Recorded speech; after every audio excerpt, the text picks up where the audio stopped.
É claro que no nosso universo de geometria, no nosso trabalho de geometria plana, repara que tem coisa que existe na geometria plana que não pode ser transposta para o espaço, tá certo? Por exemplo, se uma reta é perpendicular, se duas retas são paralelas no plano, toda reta perpendicular a uma delas é perpendicular à outra, tá certo?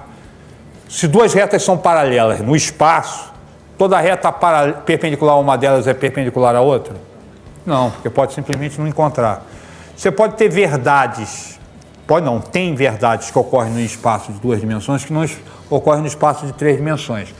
Mas quando a gente está trabalhando, o que eu gostaria de deixar claro aqui para a gente é que, dentro do limite do que a gente faz com a geometria, ou seja, dentro dos atos de fé que a gente assume para trabalhar a geometria, o espaço tem três dimensões e tudo aquilo funciona.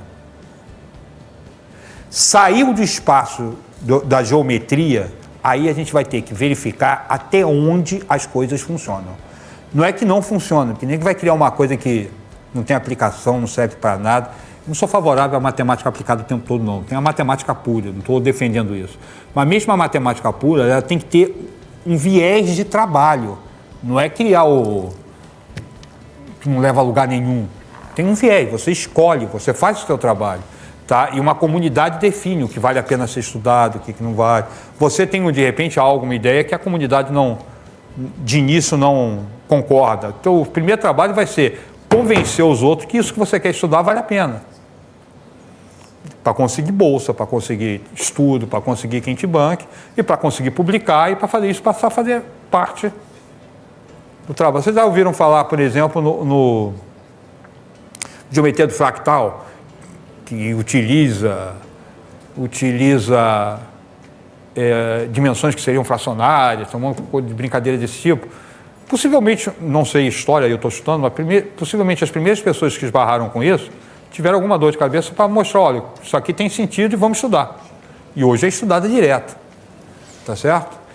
E olha só, na prática não funciona.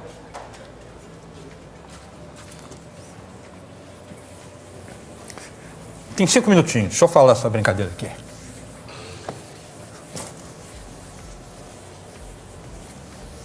Eu falei que se a gente está mergulhado no espaço, por exemplo, é difícil pensar o espaço. Imagina, acho que eu até já falei isso aqui uma vez com vocês. Imagina o seguinte, uma cidade redonda. Essa aqui é a cidade de Zeta. Na verdade, é o universo de Zeta. Tá? Eu tenho uns textos escritos sobre isso, o universo de Zeta, e a ideia não é minha. O cara que eu falei que você coloca o tempo como quarta dimensão, que eu indiquei, vocês não acham para vender, mas tem sebo bastante, é uma obra-prima chamada 1, 2, 3 Infinito, um livro de Jorge Gamal, que ele vai trabalhar com isso. Ele apresenta o universo de Zeta, a ideia dele, tá? Esse universo é a seguinte propriedade, eu faço algumas adaptações, né? Se você se afastar, imagina uma cidade, se você se afastar do centro, você encolhe. Você não, tudo encolhe.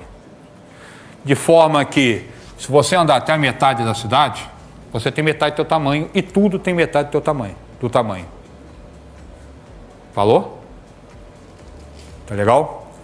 Imagina o seguinte, se você andar mais dessa metade, você ficou a metade do tamanho que tinha aqui, ou seja, 3/4, encolheu 3/4.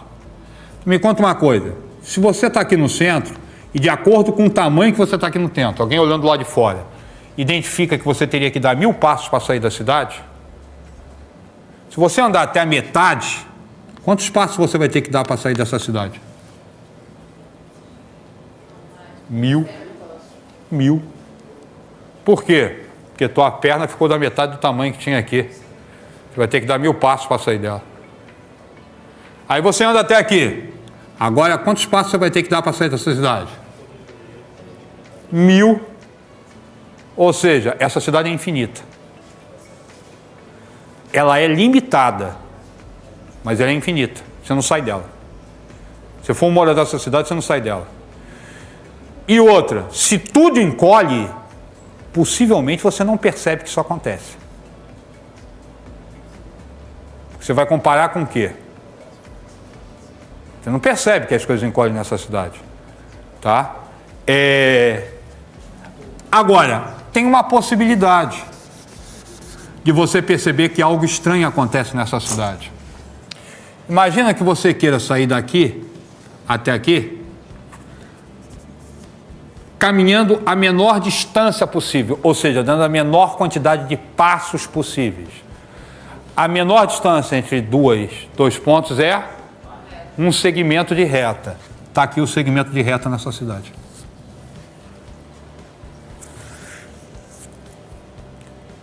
Ele vai ter que se aproximar do centro, porque a perna dele aumenta e o número de passos diminui. Tá certo? Ele pode perceber uma coisa: se ele pegar um triângulo pequenininho nessa cidade e medir, e pode provar por causa da geometria euclidiana, é que a soma dos ângulos internos dá 180 graus. Tá certo? Mas se ele formar um triângulo grandão e medir os ângulos desse triângulo, ele vai verificar que a soma dos ângulos internos de um triângulo não dá 180 graus no universo dele. Aí ele pode ficar bastante desconfiado que o espaço dele não é euclidiano. Tá certo? Ele pode fazer experiências que façam com que ele desconfie do universo euclidiano em que ele estaria imerso. É maluquice? Na década de 20, inclusive no Brasil, foi um dos locais que se fez isso, tem um filme chamado Mulheres de Areia, que aborda o resquício disso, veio para Pernambuco, se não me engano, para fazer experiência. Precisavam medir o raio de incidência da luz de uma estrela com o Sol no meio.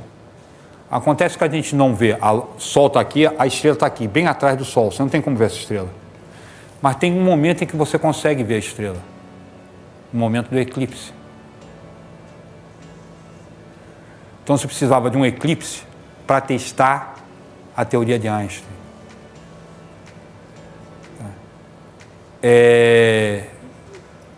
O que se fez?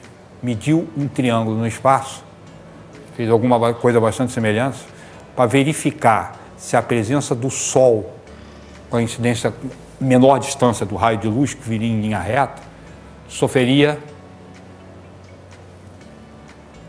daria 180 graus. A experiência foi feita, não foi exatamente isso, tá? Mas na verdade era ver a reflexão da luz passando por perto de uma massa muito grande. O que acontece é que pega 3 estrelas, o Sol no meio, e você une formando o triângulo, tá? Com o Sol fora e com o Sol no meio, a soma dos ângulos internos não dá 180 graus. Ou seja, o nosso espaço não é euclidiano. Tá? Agora, não é euclidiano de quê? Você está falando de espaços gigantescos, né? A maior parte da medida, ninguém vai usar um troço desse para construir um prédio.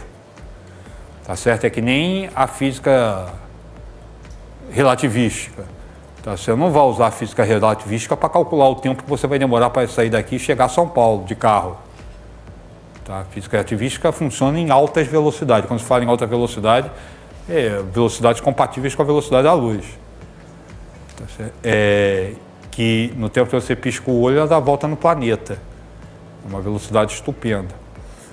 Isso não elimina o uso da física de Newton, mas o que eu quero chamar a atenção é o seguinte: você tem algo,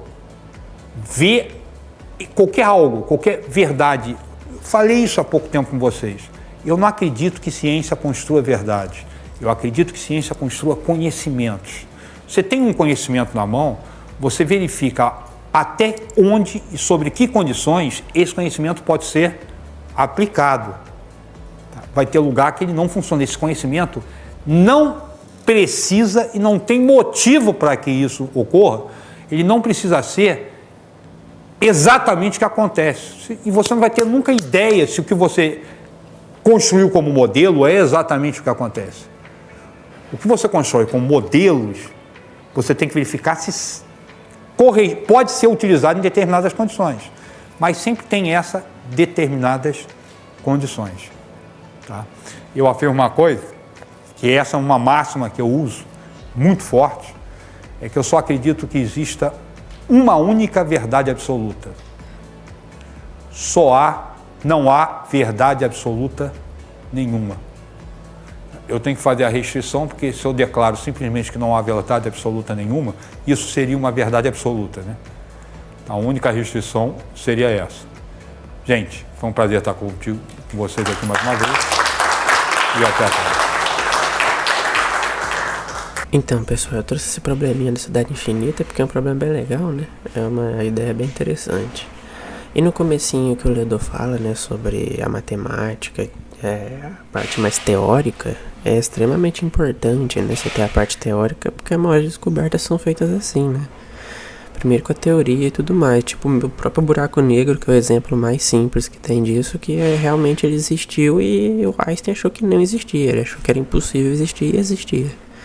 Então a física teórica, né, a matemática teórica também é muito importante para o nosso desenvolvimento, né?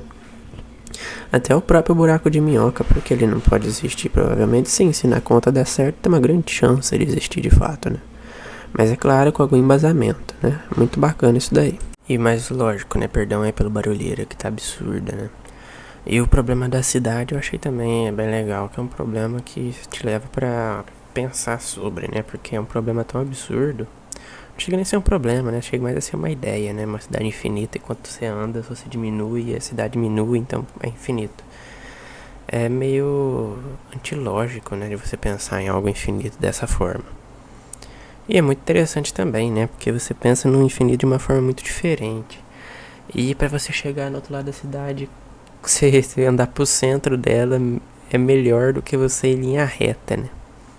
Que é uma coisa muito intrigante também, porque você vai crescer, vai andar mais rápido, vai chegar mais fácil lá na onde você quer chegar. Isso é muito interessante, essas lógicas matemáticas, né? Bom, pessoal, e perdão aí pelo... Como eu posso dizer, né? Pela qualidade do vídeo ter sido mais baixa. Tá bem difícil postar ultimamente. Eu sei que os vídeos não são tão difíceis de fazer, são vídeos simples, né? Porém, de tempo eu tô bem apertado ultimamente. Então, muito obrigado aí por quem ainda me acompanha, tá bom? E uma hora vai melhorar, se tudo der certo. Valeu, pessoal. Tamo junto, muito obrigado. E até a próxima. E só mais uma coisa que eu queria falar antes de sair de vez mesmo. É o quanto é bonito, né, o experimento, né, do Sol. Descobrir que o nosso universo é muito mais do que só euclidiano, que de fato prova que a gente tem muito mais dimensão do que a nossa. Esse é um papo direto que a gente fala de dimensão aqui nesse canal muitas vezes, né? Porque é o mesmo tema, né? A gente pega um vídeo longo e divide em vários pedaços e vai comentando sobre. E esse negócio de dimensões é muito interessante. E o lance da luz meio que ela fazer curva por conta da gravidade do Sol, né? É muito, muito legal, cara. E de novo, uma descoberta, né, da física teórica, né? Não se sabia disso porque não tinha como olhar as estrelas, né?